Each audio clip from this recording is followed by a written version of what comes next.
नमस्कार प्रेक्षकांनो. तर अखेर दामिनीचं सत्य धैर्यासमोर येतं. धैर्याला समजतं सावीच्या बाबाचा खून हा दामिनीनेच केला आहे. आणि आता धैर्यासमोर खरा चेहरा आल्यामुळे दामिनी आता पूर्ण घाबरून गेलेली असते. नक्की काय ट्विस्ट घडलंय ना ते बघायला व्हिडिओ शेवटपर्यंत बघत राहा. तर आता इकडे जी दामिनी आहे, दामिनी आता सावीवरती हे करत असते, म्हणत असते की धैर्य, अरे तुझा आणि सावीचा संसार सुखाचा होण्यासाठी मी काय नाही केलं तूच सांग ना. अरे मला सावी सून म्हणून नको होती, तर मी तिला सून म्हणून पण स्वीकारलं. अरे काय नाही केलं मी तिच्यासाठी. आणि बघ ती पोरगी आज कशी वागते, माझ्यावर आरोप लावते तिच्या बाबाला मारल्याचा. बघ ती कशी वागते, कळतं की नाही धैर्य तुला काही.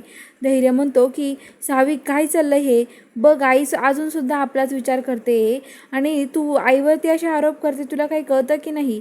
तर आता लगेच सावी म्हणते की धैर्य, हो माझ्यावर विश्वास ठेवा ना. धैर्य म्हणतो की नाही, हे बघ तू आईची माफी माग, मला बाकीचं माहिती नाही आहे.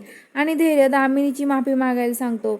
आता सावी पण नाईलाजाने दामिनीची माफी मागते.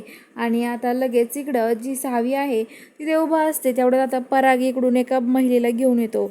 आणि पराग महिलेला घेऊन आल्यावरती आता सगळेजण बघत असतात नेमकं कोण आहे ती महिला. तर आता ती महिला तिथे येते आणि आता सगळेजण तिच्याकडे बघतात. आणि आता धैर्य म्हणतो कोण आहे पराग आता हे. तर आता पराग म्हणतो की सांगेल तुम्हाला कोण आहे त्या.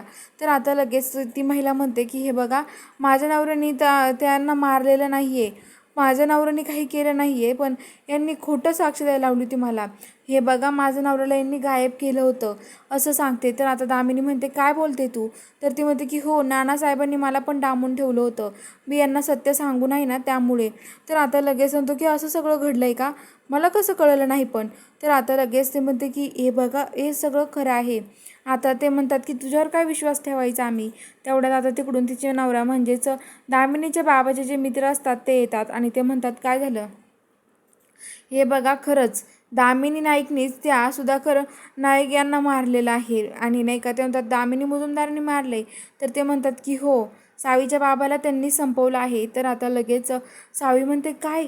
आता सगळ्यांना धक्का बसलेला असतो. तर आता लगेच धैर्य म्हणतो काय आई तू हे सगळं का केलंस. आणि आता दामिनी पूर्ण पॅनिक झालेली असते, पूर्ण घाबरलेली असते. आणि धैर्य म्हणतो आई तू असं का केलंस, खरं आहे का हे सगळं. असं म्हटल्यावरती तो म्हणतो की तू एवढी पॅनिक का होते मग, हे खरं नाही आहे तर काय झालं आहे आईने, नक्की काय आहे हे सगळं असं तो विचारतो. तर आता चला बघूया पुढील भागामध्ये. खरंच आता इकडे जी दामिनी आहे ती आता धैर्य आणि सावीला घराबाहेर काढून देणार आहे, कारण की तिचा चेहरा कुणाला कळू नये, तिचं सत्य कुणाला समजू नये ना त्यामुळे. पण आता धैर्य पण म्हणतो की आई सावीला न्याय मिळवून दिल्याशिवाय मी पुन्हा आता ह्या घरात पाऊल ठेवणार नाही आहे, असं धैर्य त्याच्या आईला धमकावतो.